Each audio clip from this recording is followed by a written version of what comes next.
मन को शांत करिवार उपाय को जानिया पाई महात्मा गौतम बुद्ध को आश्रम को गला। आश्रम को जाई देखिला बुद्ध सहित किछि शिष्य ध्यान अवस्था अछंती। से बुद्ध ध्यान को भग्न न करी तांको सहित बसी ध्यान करिया को लागिला। महात्मा बुद्ध से क्षण रे जानि पारिले कि जणे युवक आसी आम सह ध्यान करुछि।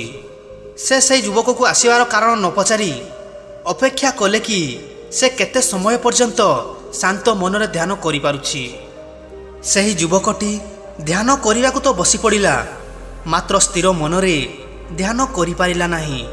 ध्यान समय रे भी ता मनरे हजारे विचार आसुथिला, जेपरि कि मु हठात करी आसी किछि न जणाई बुद्धंक सहित ध्यान करिया कोन ठीक? ध्यान शेष परे मते किछि कहिबेनी तो बुद्ध? एहीपरि विचार ता मनरे चालू थाए।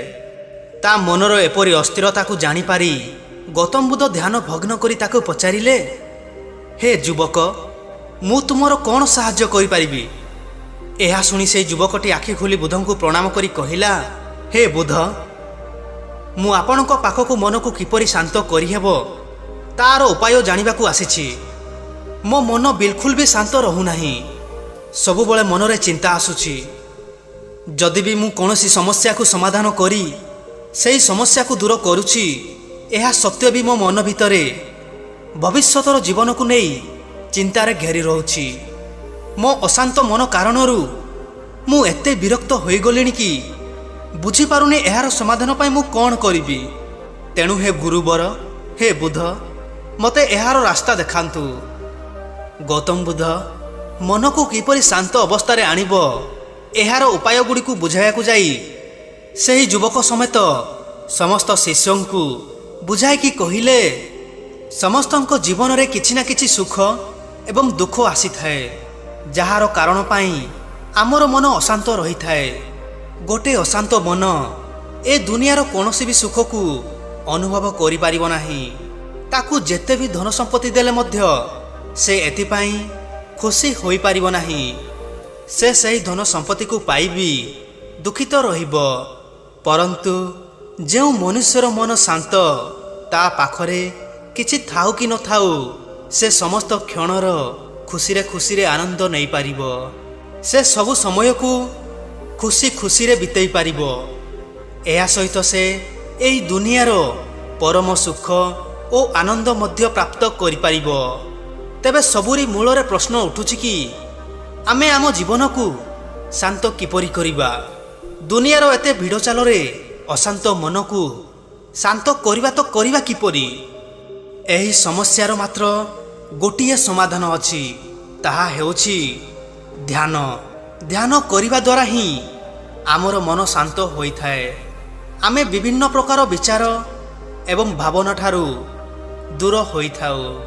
ठीक एही कारण पाई आम जीवन रे सुख उत्पन्न होइथाए। जदि तुमे समस्ते खुशी रे रहिबा को चाहुछ, निज मनर कादुअरू बाहर को आसीबा को चाहुछ, तेबे तुमको प्रतिदिन 2 घंटा ध्यान करिबा को पड़िबो। तुमको ध्यानर अभ्यास करिबा को पड़िबो, काहेकि ना एहा ही एपरि एक मार्ग जहा तुमरो मन को शांत करि पारिबो एवं तुमको ठीक रास्ता को आनी पारिबो। सेही युवकटी महात्मा बुद्धंक कथा को मानी तांको प्रणाम करी घर को चलीगला। घर को पहुँचला परे ध्यान करिबा आरंभ कला। से राति सारा ध्यान करिला, मात्र ताकू सेठारु किछि लाभ हैला नाही।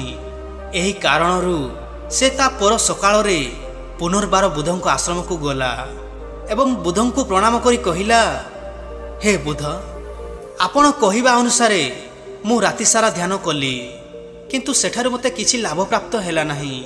मो मन तो वर्तमान भी अशांत अछि। आपण तो कहूथिले ध्यान करिबा द्वारा आमर मन शांत होई जाई थाए। एहार उत्तर रे बुद्ध कहिले, ध्यान कोनोसी गोटिए थर करिवार मार्ग नुहे। एहा तो अभ्यास द्वारा ही आमर मस्तिष्क को सुधारी थाए। एथिरे गोटिए दिन ध्यान करिबा द्वारा किछि भी फल मिलिबो नाही। आमको एहा पाई समय देबाकू पड़िबो। आमको एथिपाई धैर्य रखिबाकू पड़िबो। एहार निरंतर अभ्यास करिबाकू पड़िबो। एथिरे से युवकटी कहिला, हे महात्मा, कौन मु मो मनर शांत पाई ମୃତ୍ୟୁ ପର୍ଯ୍ୟନ୍ତ ଧ୍ୟାନ କରିବି? କ'ଣ କିଛି ଦିନର ଧ୍ୟାନ ଦ୍ୱାରା ମନ ସବୁଦିନ ପାଇଁ ଶାନ୍ତ ହେବ ନାହିଁ? ଏହା ଶୁଣି ବୁଧ ହସିକି କହିଲେ, ପୁଅ, କ'ଣ ତୁମକୁ ଶୋଷ ଲାଗୁଛି? ଏଥିରେ ସେହି ଯୁବକଟି କହିଲା, ହଁ ମହାତ୍ମା, ମୋତେ ଟିକେ ଟିକେ ଶୋଷ ଅନୁଭବ ହେଉଛି। ମହାତ୍ମା ବୁଧ ସେହି ଯୁବକକୁ ପିଇବାକୁ ଜଳ ଦେଇ କହିଲେ, ନିଅ, ଏ ପାତ୍ରର ଜଳକୁ ପିଇଯାଅ, ଏଥିରେ ତୁମର ଶୋଷ ମେଣ୍ଟିଯିବ। କିନ୍ତୁ ମୋତେ ଗୋଟିଏ କଥା କୁହ, କ'ଣ ଆଜି ଜଳ ପିଇବା ପରେ ଆଉ କେବେ ତୁମକୁ ଶୋଷ ହେବ ନାହିଁ? ତୁମେ କ'ଣ ପୁନର୍ବାର ଆଉ ଜଳ ଗ୍ରହଣ କରିବ ନାହିଁ? ଏହା ଶୁଣି ସେହି ଯୁବକଟି କହିଲା, ହେ ତଥାଗତ, ଆପଣ ଏ କିପରି କଥା କହୁଛନ୍ତି? ଜଳ ତ ଆମର ଜୀବନ, ଏହା ବିନା ମୁଁ କିପରି ବଞ୍ଚିବି? ଯଦି ମୁଁ ଆଉ କେବେ ଜଳ ପିଇବି ନାହିଁ, ତେବେ ନିଶ୍ଚୟ ଏହା କି ମୁଁ ଶୋଷରେ ମୃତ୍ୟୁବରଣ କରିବି। ଆଉ ଆପଣ କହୁଛନ୍ତି କି ଆଜି ପିଇଲେ ଆଉ କେବେ ପିଇବି ନାହିଁ?